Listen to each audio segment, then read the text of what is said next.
Archangel Azrael came to me, and I saw a peachy color in my mind's eye. He showed me what it was that I was going to become to be. And he told me that the old me, the me that was afraid, the me that was shy, the me that hid in the shadows and didn't want anybody to know what I was capable of, was dying. And that the new me was emerging, and he was here to help me with the transition. I didn't know that he could do that. I thought that he was the angel of death, and that's the only reason that he would come. I didn't realize that he came when we were going through transitional phases in our life. I was not afraid. He filled me with so much love that I knew that it was really him, first of all, because of the love that I was receiving. Even though I had never met him before, and I work with angels all the time, but I've never met the angel of death before.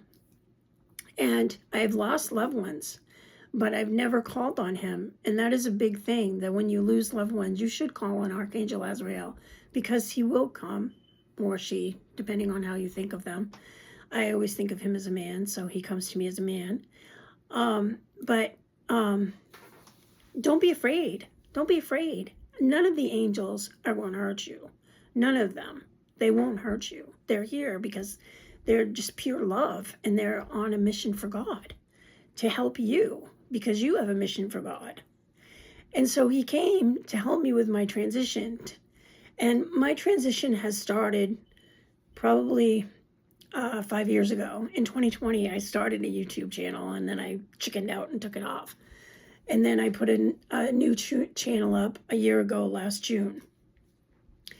So it's been a year that I've been out of the spiritual closet, and it's been quite a ride. It really has.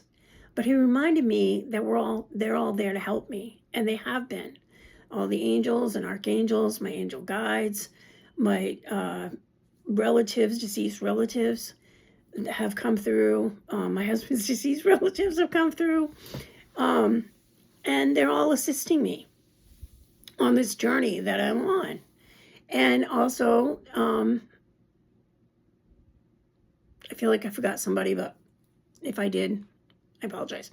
Anyways, you know, all this time, it's your brain is going, this can't be real. But because I had experienced all this since I was a child, I knew it was real. But then when the really magical things happened, then I was like, wait a minute, this is crazy. And you're going to go through that too. When you start to connect, and you really connect with them every day, and you get your angel message every day, and you're hearing them, or you're seeing them, or you're feeling them, or you're knowing stuff that you shouldn't know, then you're starting to put it together, and you're like, wait a minute, I didn't hear that on TV. It hasn't happened yet. And then you're like, oh my God, I just got a prophetic, I received a prophetic message that told me something was going to happen.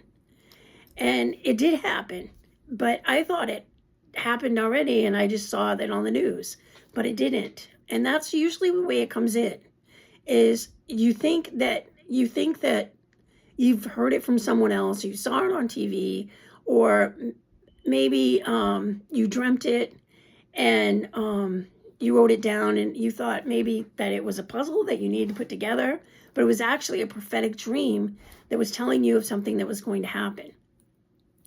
And when they come in as your clairaudient, it's in your voice. It's in your voice.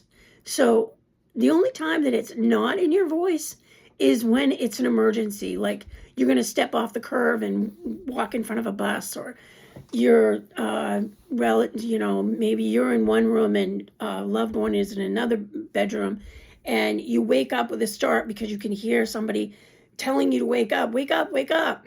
And you know that's not your voice. And you wake up and you look around, and then you go into all the bedrooms to see if everybody's okay, and you find one of your loved ones is having a heart attack or something.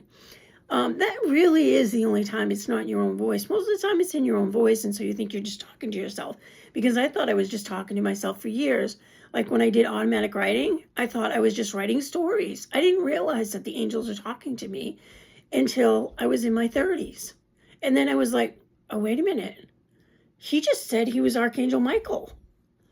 Well, that can't be right. So you're going to go through that. You're going to go through that. It is a huge, huge awakening for you when all these clairs come in. But I want you to know that God never meant for us to be separated from our clairs. Never. We weren't supposed to be separated from our clairs. And I think that that's what the Garden of Eden is all about. I honestly do. That when we found out something happened in history that we just don't know yet. When something happened, we left the Garden of Eden, then we left our clairs behind. And I don't know what that was yet. Maybe I won't know, but I think I will, because I'm supposed to wake up and be able to see across the veil. And so I'm just waiting for that to happen so I can know exactly what it is that we did, or whatever was we tried to do. Maybe we wanted to be disconnected and that's what happened. I don't know. But I do know that many, many people are coming into their clairs and they really don't know how to deal with it. And they feel like they're going crazy. And I just want you to know you're not crazy. You're absolutely not crazy. And when Archangel Azrael came to me, I was a little scared because he's the angel of death. And why are you here? Am I dying? I mean, that was my first thought. Or my other thought was, did somebody I love die? Because I've lost a lot of people that I love. And so, that was the first thing that came to me was, did somebody I love die? Because my son, his wife had 2 miscarriages late in pregnancy, and both times, I knew there was an angel there. I didn't realize it was him, and now I know it was him because of the peachy color. So that's kind of how I know who it is without asking who it is because of the color. Like when Archangel Michael comes, I see blue. When Archangel Raphael comes, I see green. When Archangel Ariel comes, she has rainbow colors. When Archangel Jophiel comes, and I need some inspiration for my creativity, because I like to paint and write and things like that, creative things, make jewelry, stuff like that. And they're just hobbies. They're not, something I earn a living with, but they would come if I earned a living with that. I just haven't never done that. Anyways, I see yellow. So, and she's connected to your solar plexus chakra, which is your creativity. So, they all have a color. They all have a color. Archangel Gabriel has silver and white. So when God sends his messenger angel to you, you may see a flash of silver and white. And usually, if you don't know the color, then you ask, who am I speaking with? And they're more than happy to tell you. And sometimes it's a collective. Sometimes you're talking to a collective because there's so many of them that want to talk to you that they just combine themselves. Because remember, we're from the one. We're just a separate fractal experiencing an individuality right now. But we're actually part of the one. We're actually part of everything and separated from everything all at the same time. So sometimes they come in as a collective because they want to talk to you as a collective. And so they'll say, they're the Council of 9, they're the Council of 5, they're the Council of Humanity, they're the Council of Healers, something like that, or we're a Council of Light Beings. So, and on the other side, they don't have names. Well, they do for us, like Archangel Michael and stuff like that have his name. But, there's a lot of spirit that does not have a name because they don't use names, because they don't have to use names, because they know who they are by their energy. Because remember, we're energy.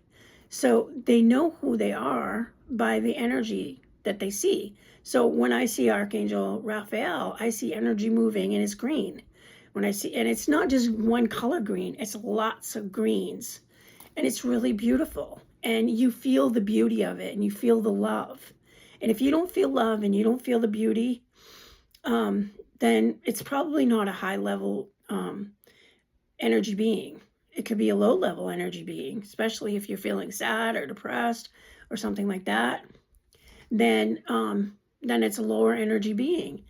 And if you don't want to deal with a lower energy being, because we have free will, we can deal with lower energy beings. We can, explore the dark side. We can explore the light side. It's up to us to decide. So if you don't want to explore the dark side, then you just tell them you're not welcome, because we have free will. So we can tell them no. And that is a really important thing to remember. I mean, some people are afraid to astral project because they don't want to go out into the ethers and then run into an evil spirit. Well, when you go out into the ethers, if you're shining, if you filled your body with light and love, then when you go out into the ethers, you're like this white beacon. You're like this shiny bright light. They don't want you because they're not in the same vibration. So they're going to run away from you because they don't want you to fill them with light, because they're dark and they like being dark. So don't worry about that. Don't be scared of that. That's just nothing to be scared of, because your love is the strongest thing in the universe. I was going to say on the planet, but it's in the universes and multi-universe, multi-dimension, multi-generational, multi-everything.